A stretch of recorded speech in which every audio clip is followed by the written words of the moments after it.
and control all that is implied in that word.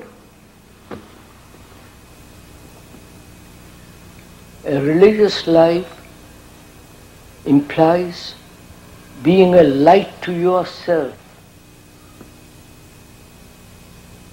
which means no outside authority. We are talking about having no spiritual authority, including me, the speaker.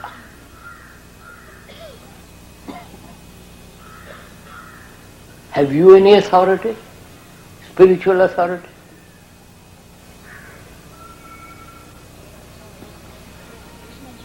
You have had various Guru Mahatma, Mr. Gandhi, and so on, all the way from the 6th, 5th, 4th, 3rd century, down to the present.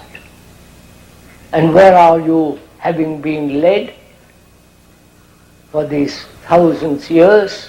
Where are you? Or you want to be still led?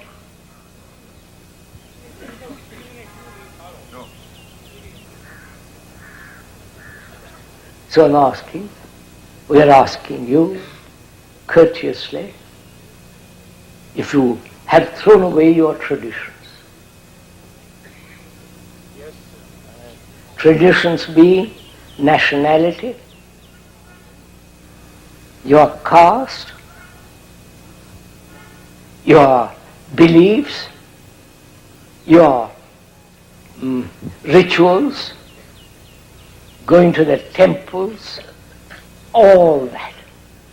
Have you thrown it away? No? No. Then how can you find out what a religious life is when you are blind?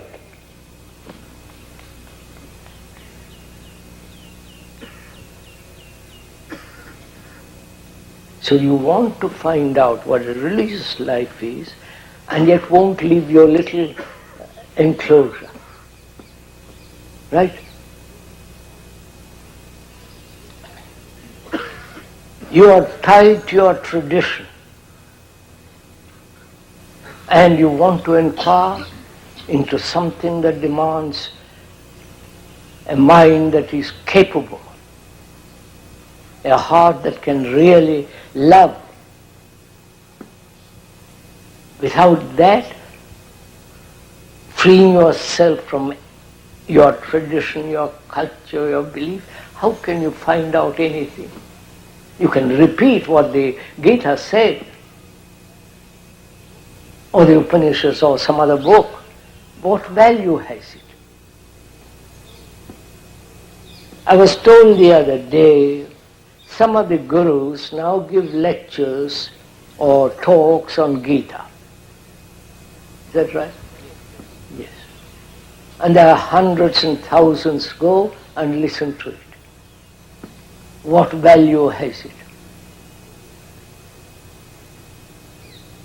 What are we all playing at, sirs?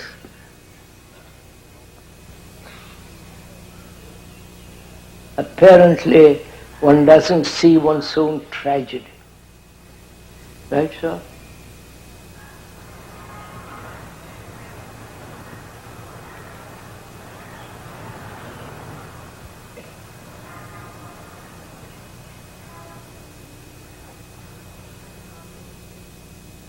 Psychologically, why should I accept what somebody else says? When I realize that I am the rest of mankind, mankind is me. The me is the history of mankind, the book of mankind. If I know how to read it, I don't depend on anybody. So, can I, without distortion, without prejudice, without choice, be aware of the content of this book, which is me? To read it very carefully, never distorting it, requires a great deal of attention, great deal of energy. intensity, immediacy. And we are not willing to do all that because we think that's too tiresome. Tell me quickly what to do and I will do it. Or I may not do it. Generally, I may not do it. And I personally think that this psychological guidance by another, whether it is the religious guidance or the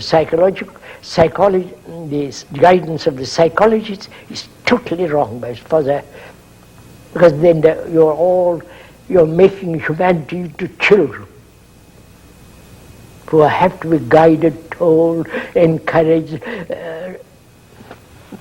We are grown-up human beings after 5 or 10 million years.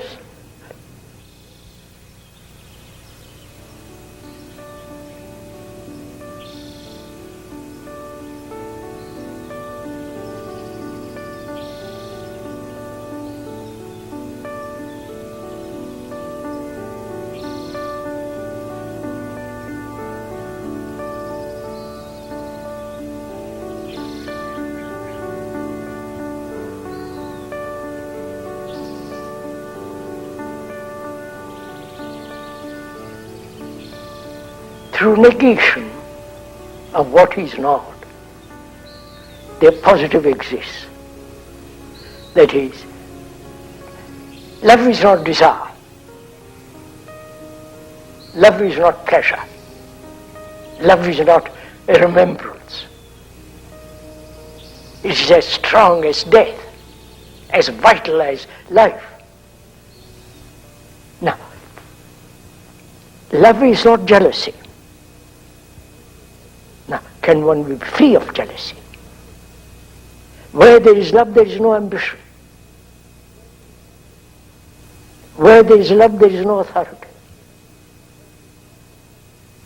Where there is love, there is no possession, attachment. Now, if you intelligently observe logically that is not, and you put it out of your psychological system, then the other flowers, but is a perfume of its own.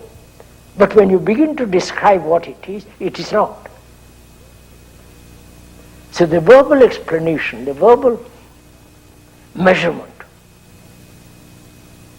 of what love is, destroys what love. And you see, love can only exist when there is no suffering. Suffering is personal. Suffering is also global. Man has suffered endlessly. And he tries to combine that suffering with what he calls love. And so there's always this contradiction, this duality, whereas if you deny all that is that which is not love, then the other thing has its immense beauty, great strength and vitality of its own.